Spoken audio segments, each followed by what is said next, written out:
ओम शांति। 20 अगस्त 2026 बाबा के महावाक्य। मीठे बच्चे, बाप आए हैं तुम्हें इस पाप की दुनिया से निकाल चैन की दुनिया में ले जाने। बाप द्वारा तुम्हें सुख शांति की 2 सौगातें मिलती हैं। प्रश्न: सारी दुनिया में सच्ची सच्ची नन्स तुम हो। सच्ची नन्स किसे कहेंगे? उत्तर: सच्ची नन्स वह जिनकी बुद्धि में एक की याद हो, अर्थात नन बट वन। वे अपने को भल नन्स कहलाती हैं, लेकिन उनकी बुद्धि में सिर्फ एक क्राइस्ट की याद नहीं, क्राइस्ट को भी गॉड का बच्चा कहेंगे। तो उनकी बुद्धि में 2 हैं और तुम्हारी बुद्धि में एक बाप है। इसीलिए तुम सच्ची सच्ची नन्स हो। तुम्हें बाप का फरमान है, पवित्र रहना है। गीत: इस पाप की दुनिया से। ओम शांति। मीठे मीठे रूहानी बच्चों ने गीत सुना। किसने सुना? आत्माओं ने। आत्मा को परमात्मा नहीं कहा जा सकता, मनुष्य को भगवान नहीं कह सकते। अच्छा, अभी तुम हो ब्राह्मण, तुमको अभी देवता नहीं कहा जाता। ब्रह्मा को भी देवता नहीं कहा जा सकता। भल कहते हैं ब्रह्मा देवताय नमः, विष्णु देवताय नमः। परंतु ब्रह्मा और विष्णु में तो बहुत फर्क है। विष्णु को देवता कहा जाता है, ब्रह्मा को देवता नहीं कह सकते, क्योंकि वह है ब्राह्मणों का बाप। ब्राह्मणों को देवता नहीं कहा जा सकता। अब यह बातें कोई मनुष्य को नहीं समझा सकते, भगवान ही समझाते हैं। मनुष्य तो अंधश्रद्धा में जो आता है सो बोल देते हैं। अभी तुम बच्चे समझते हो, रूहानी बाप हम बच्चों को पढ़ा रही हैं। अपने को आत्मा समझना चाहिए। अहम आत्मा यह शरीर लेती है। अहम आत्मा ने 84 जन्म लिए हैं। जैसे जैसे कर्म करते हैं वैसे शरीर मिलता है। शरीर से आत्मा अलग हो जाती है तो फिर शरीर से प्यार नहीं रहता, आत्मा से प्यार रहता है। आत्मा में भी प्यार तब है जबकि आत्मा शरीर में है। पितरों को मनुष्य बुलाते हैं, शरीर तो उनका खत्म हो गया, फिर भी उनकी आत्मा को याद करते हैं, इसीलिए ब्राह्मण में बुलाते हैं। कहते हैं फलाने की आत्मा आओ, यह भोजन आकर खाओ। गोया आत्मा में मोह रहता है, परंतु पहले शरीर में मोह था, वह शरीर याद आता था। ऐसे नहीं समझते कि हम आत्मा को बुलाते हैं, आत्मा ही सब कुछ करती है। आत्मा में अच्छे व बुरे संस्कार रहते हैं। पहले पहले है देह अभिमान, फिर उसके बाद और विकार आते हैं। सबको मिलाकर कहा जाता है विकारी। जिसमें यह विकार नहीं है उनको कहा जाता है निर्विकारी। यह तो समझते हो बरोबर, भारत में जब देवी देवता थे उनमें दैवी गुण थे। इन लक्ष्मी नारायण का है ही देवी देवता धर्म। जैसे क्रिश्चियन धर्म में मेल अथवा फीमेल सब क्रिश्चियन हैं, यह भी कहा जाता है देवी देवता। राजा रानी प्रजा सब देवी देवता धर्म के हैं। यह बहुत ऊंच सुख देने वाला धर्म है। बच्चों ने गीत भी सुना। यह आत्मा ने कहा कि बाबा ऐसी जगह ले चलो जहां मुझे चैन शांति हो। वह तो है सुख धाम और शांति धाम। यहाँ बड़े बेचैन हैं। सतयुग में बेचैनी होती नहीं। आत्मा जानती है बाबा बिगर कोई चैन की दुनिया में ले जा नहीं सकते हैं। बाप कहते हैं मुक्ति और जीवन मुक्ति, यह दो सौगातें मैं कल्प कल्प लाता हूँ, परंतु तुम भूल जाते हो। ड्रामा में भूलना ही है। सब भूल जाएं तब तो मैं आऊं। अभी तुम ब्राह्मण बने हो, तुमको निश्चय है हमने 84 जन्म लिए हैं। जो पूरा ज्ञान नहीं उठाएंगे वह पहले नई दुनिया में भी नहीं आएंगे। त्रेता व त्रेता के अंत में आ जाएं। सारा मदार है पुरुषार्थ पर। सतयुग में सुख था, इन लक्ष्मी नारायण का राज्य था। अच्छा, इसके अगले जन्म में यह कौन थे, किसको पता नहीं है। अगले जन्म में यह ब्राह्मण थे, उससे पहले शूद्र थे। वर्णों पर तुम अच्छी रीति समझा सकते हो। अभी तुम समझते हो हम 21 जन्म के लिए चैन पाएंगे। बाबा हमको वह रास्ता बता रहे हैं। हम अभी पतित हैं, इसीलिए बेचैन हैं, दुखी हैं। जहाँ चैन हो उसको सुख शांति कहेंगे। तो अब तुम बच्चों की बुद्धि में आदि मध्य अंत का ज्ञान है। समझते हो बरोबर सतयुग में भारत कितना सुखी था। दुख अथवा बेचैनी का नाम नहीं था। अभी तुम पुरुषार्थ कर रहे हो स्वर्ग में जाने लिए। अभी तुम बने हो ईश्वरीय संप्रदाय के और वह हैं आसुरी संप्रदाय के। कहते हैं ना पाप आत्मा। आत्माएं अनेक हैं, परमात्मा एक है। सब ब्रदर्स हैं, सब परमात्मा हो नहीं सकते। इतनी थोड़ी सी बात भी मनुष्यों की बुद्धि में नहीं है। बाबा ने समझाया है यह सारी दुनिया बड़ा बेहद का टापू है। वह छोटे छोटे टापू होते हैं। इस बेहद टापू पर रावण का राज्य है। इन बातों को मनुष्य नहीं समझते हैं। वह तो सिर्फ कहानियां सुनाते रहते हैं। कहानी को ज्ञान नहीं कहा जाता। उनसे मनुष्य सद्गति को पा नहीं सकते। ज्ञान से सद्गति मिलती है। ज्ञान देने वाला है एक बाप, दूसरा ना कोई। भक्तों की भगवान ही आकर रक्षा करते हैं। मनुष्य मनुष्य की रक्षा नहीं कर सकते। शिव बाबा सभी बच्चों को वर्षा देते हैं।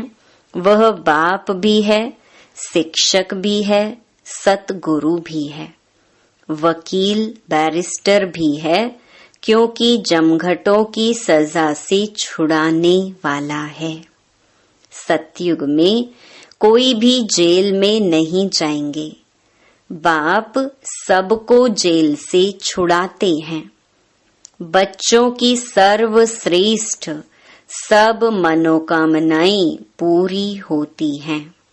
रावण द्वारा अशुद्ध कामनाएं पूरी होती हैं। बाप द्वारा शुद्ध कामनाएं पूरी होती हैं। शुद्ध कामनाएं पूरी होने से तुम सदा सुखी बन जाते हो। अशुद्ध कामना है पतित विकारी बनना। पावन रहने वाले को ब्रह्मचारी कहा जाता है। तुमको भी पवित्र रहना है। पवित्र बन और पवित्र दुनिया का मालिक बनना है। पतित से पावन एक बाप ही बनाते हैं। साधु संत आदि तो विकार से पैदा होते हैं। देवताओं के लिए ऐसे थोड़े ही कहेंगे, वहां विकार होते ही नहीं। वह है ही पावन दुनिया। लक्ष्मी नारायण संपूर्ण निर्विकारी थे। भारत पवित्र था। यह अभी तुम समझते हो। सतयुग में प्योरिटी थी तो पीस प्रॉस्पेरिटी थी। सब सुखी थे। रावण राज्य जब से हुआ है तो गिरते आए हैं।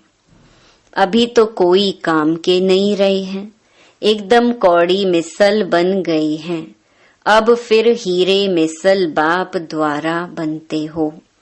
भारत जब सतयुग था तो हीरे जैसा था। अब तो कौड़ी मिसल भी नहीं है। अपने धर्म का ही किसको पता नहीं पड़ता है।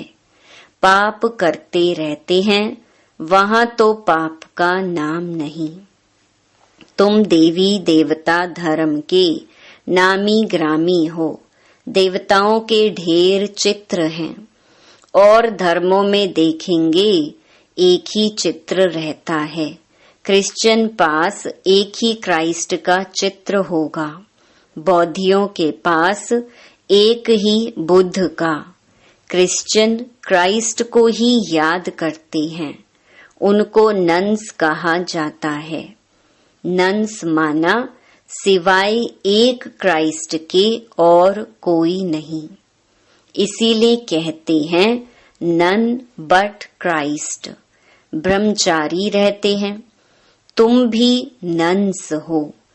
तुम अपने गृहस्थ व्यवहार में रहते नन्स बनती हो। एक ही बाप को याद करती हो। None but one. एक शिव बाबा, दूसरा ना कोई। उन्हों की बुद्धि में फिर भी दो आ जाते हैं। क्राइस्ट के लिए भी समझेंगे वह गॉड का बच्चा था, परंतु उनको गॉड की नॉलेज नहीं। तुम बच्चों को नॉलेज है। सारी दुनिया में ऐसा कोई नहीं जिसको परमात्मा की नॉलेज हो। परमात्मा कहाँ रहते हैं, कब आते हैं, उनका क्या पार्ट चलता है, यह कोई नहीं जानते। भगवान को जानी जाननहार कहते हैं। समझते हैं वह हमारे दिल की बात को जानते हैं। बाप कहते हैं मैं नहीं जानता, हमको क्या पड़ी है, जो हरेक की दिल को बैठ रीड करूंगा। हम आए ही हैं पतितों को पावन बनाने। अगर कोई पवित्र नहीं रहते हैं, झूठ बोलते हैं, तो नुकसान अपने को पहुंचाएंगे। गाया हुआ है, देवताओं की सभा में असुर जाकर बैठते थे। वहां अमृत बांटा जाता था। कोई विकार में जाकर फिर छिपकर आए बैठते तो वह असुर हुए ना। आपे ही अपना पद भ्रष्ट कर देंगे। हरेक को अपना पुरुषार्थ करना है, नहीं तो अपनी ही सत्यानाश करते हैं। बहुत ऐसे हैं जो छिपकर बैठ जाते हैं। कहते हैं हम विकार में थोड़े ही जाते, परंतु विकार में जाते रहते हैं। यह गोया अपने को ठगते हैं, अपनी ही सत्यानाश करते हैं। परमपिता परमात्मा जिसका राइट हैंड धर्मराज है, उनके आगे झूठ बोलते हैं तो खुद ही दंड के भागी बन पड़ते हैं। बहुत सेंटर्स में भी ऐसे होता है। बाबा जब पहली बार दिल्ली में गया था तो रोज एक आता था और विकार में जाता रहता था। पूछा जाता था जबकि पवित्र नहीं रहते हो तो क्यों आते हो? कहता था आऊंगा नहीं तो निर्विकारी कैसे बनूंगा। पवित्रता अच्छी लगती है परंतु रह भी नहीं सकता हूँ। आखिरीन तो सुधर जाऊंगा, नहीं आऊंगा तो बेड़ा गर्क हो जाएगा और कोई रास्ता ही नहीं है, इसीलिए हमको यहाँ आना पड़ता है। बाप समझाते हैं तुम वायुमंडल खराब करते हो, कहाँ तक ऐसे आते रहेंगे। पावन जो बनते हैं उनको पतित से जैसे घृणा आती है। कहते हैं बाबा इनके हाथ का खाना भी अच्छा नहीं लगता। बाप ने युक्ति भी बताई है, खान पान की खिटपिट होती है, ऐसे तो नहीं नौकरी छोड़ देंगे, फिर युक्ति से चलाना होता है। कोई को समझाओ तो बिगड़ पड़ते हैं। पवित्र कैसे रहेंगे, यह तो कब सुना नहीं। सन्यासी भी रह नहीं सकते, जब घर बार छोड़ जाते हैं तब पवित्र रह सकते हैं। परंतु यह किसको पता नहीं कि यहाँ पतित पावन परम पिता परमात्मा पढ़ाते हैं। नहीं मानते इसलिए विरोध करते हैं। शिव बाबा ब्रह्मा तन में आते हैं, कोई शास्त्र दिखाओ, यह तो गीता में लिखा हुआ है। मैं साधारण बूढ़े तन में आता हूँ। वह अपने जन्मों को नहीं जानते। यह तो लिखा हुआ है, फिर तुम कैसे कहते हो कि परमात्मा कैसे मनुष्य तन में आएंगे? पतित तन में ही आकर रास्ता बताएंगे ना। आगे भी आए थे और कहा था माँ मेकम याद करो। वही परम धाम में रहते हैं और कहते हैं माँ मेकम याद करो। श्री कृष्ण का शरीर तो मूल वतन में नहीं होगा। जो कहे माँ मेकम याद करो, एक परम पिता परमात्मा ही साधारण तन में प्रवेश कर तुम बच्चों को कहते हैं माँ मेकम याद करो, तो इस योग अग्नि से तुम्हारे पाप कट जाएंगे। इसलिए ही मुझे पतित पावन कहते हैं। पतित पावन जरूर आत्माओं का होगा ना। पतित भी आत्मा ही बनती है। बाप कहते हैं तुम पवित्र आत्मा 16 कला संपूर्ण थी, अभी 9 कला बिल्कुल ही पतित बन गए हो। मैं कल्प कल्प आकर तुमको समझाता हूँ। तुम जो काम चिता पर बैठ पतित बन जाते हो, फिर ज्ञान चिता पर बिठाकर तुमको पावन बनाता हूँ। भारत में पवित्र प्रवृत्ति मार्ग था, अभी अपवित्र प्रवृत्ति मार्ग है। किसको भी चैन नहीं। अब बाप कहते हैं दोनों ज्ञान चित्ता पर बैठो। हर आत्मा को अपने अपने कर्मों अनुसार शरीर मिलता है। ऐसे नहीं कि दूसरे जन्म में वही पति पत्नी आपस में मिलेंगे। नहीं, इतनी रेस कर न सके। यह तो पढ़ाई की बात है ना। अज्ञान काल में हो सकता है आपस में बहुत प्रेम है तो उनकी मनोकामनाएं पूरी हो सकती हैं। वह तो है पतित विकारी मार्ग। पति के पीछे पत्नी चिता पर बैठती है, दूसरे जन्म में भी जाकर उनसे मिलती है, परंतु दूसरे जन्म में उनको थोड़े ही मालूम पड़ेगा। तुम भी बाबा के साथ ज्ञान चिता पर चढ़ते हो। यह छी शरीर छोड़ चले जाएंगे। तुमको यह अभी मालूम है, उनको तो नहीं रहता कि हम आगे जन्म में ऐसे साथी थे। तुमको भी बाद में वहां यह बातें याद नहीं रहेंगी।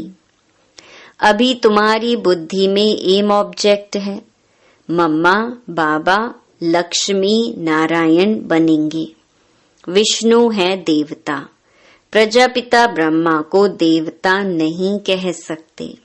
ब्रह्मा सो देवता बनते हैं, ब्रह्मा सो विष्णु, विष्णु सो ब्रह्मा कैसे बनते हैं, यह अभी तुमने समझ लिया है। अभी तुम जानते हो चैन सिर्फ स्वर्ग में ही होता है। कोई मरते हैं तो कहते हैं स्वर्ग गया, अर्थात चैन में गया। बेचैनी में पतित रहते हैं। बाप फिर भी कहते हैं अपने को आत्मा समझ, बाप को याद करो तो विकर्म विनाश होंगे। बाकी हैं डिटेल में समझने की बातें। बाप नॉलेजफुल है तो तुमको भी अपने जैसा नॉलेजफुल बनाएंगे। बाप की याद से तुम सतो प्रधान बनेंगे। यह आत्माओं की रेस है। जो जास्ती याद करेंगे वह जल्दी बनेंगे। यह है योग और पढ़ाई की रेस। स्कूल में भी रेस होती है ना, ढेर स्टूडेंट्स होते हैं, उनमें से जो नंबर 1 निकलते हैं उनको स्कॉलरशिप मिलती है। एक ही पढ़ाई लाखों करोड़ों आत्माओं के लिए होती है, तो इतने स्कूल भी होंगे ना। अब तुमको यह पढ़ाई पढ़नी है। सबको रास्ता बताओ, अंधों की लाठी बनो। घर घर में पैगाम पहुंचाना है। अच्छा, मीठे मीठे सिकिलधे बच्चों प्रति मात पिता बाप दादा का याद प्यार और गुड मॉर्निंग। रूहानी बाप की रूहानी बच्चों को नमस्ते। धारणा के लिए मुख्य सार। पहला, अब अशुद्ध कामनाओं का त्याग कर शुद्ध कामनाएं रखनी है। सबसे शुद्ध कामना है पवित्र बनकर पवित्र दुनिया का मालिक बने। कोई भी भूल को छिपाकर अपने आप को ठगना नहीं है। धर्मराज बाप से सदा सच्चा रहना है। दूसरा, ज्ञान चिता पर बैठ इस पढ़ाई में रेस कर भविष्य नई दुनिया में ऊंच पद पाना है। योग अग्नि से विकर्मों के खाते को दग्ध करना है। वरदान, बुद्धि की प्रीत एक प्रीतम से लगाकर सदा सम्मुख की अनुभूति करने वाले विजयी रतन भव। प्रीत बुद्धि अर्थात बुद्धि की लगन एक प्रीतम के साथ लगी हुई हो। जिसकी एक के साथ प्रीत है, उनकी अन्य किसी भी व्यक्ति व वैभव के साथ प्रीत जुट नहीं सकती। वे सदा बाप दादा को अपने सम्मुख अनुभव करेंगे। उन्हें मनसा में भी श्रीमत के विपरीत व्यर्थ संकल्प व विकल्प नहीं आ सकते। उनके मुख से व दिल से यही बोल निकलते, तुम ही से खाऊं, तुम ही से बैठूं, तुम ही से सर्व संबंध निभाऊं। ऐसे सदा प्रीत बुद्धि रहने वाले ही विजयी रतन बनते हैं।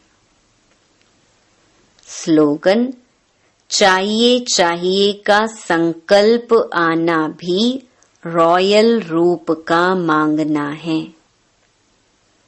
ये अव्यक्त इशारे अपवित्रता के बीज को भी समाप्त कर संपूर्ण स्वच्छ पवित्र बनो। संगम युग पर बाप दादा ने सभी बच्चों को पहला व्रत दिया है, संपूर्ण पवित्र भव। यह पवित्रता का व्रत सिर्फ ब्रह्मचर्य का व्रत नहीं है, लेकिन ब्रह्मा बाप समान हर बोल में पवित्रता का वाइब्रेशन समाया हुआ हो, हर संकल्प में पवित्रता का महत्व हो, हर कर्म में कर्म योगी जीवन का अनुभव हो। इसको कहा जाता है ब्रह्मचारी सो ब्रह्माचारी। अच्छा, ओम शांति।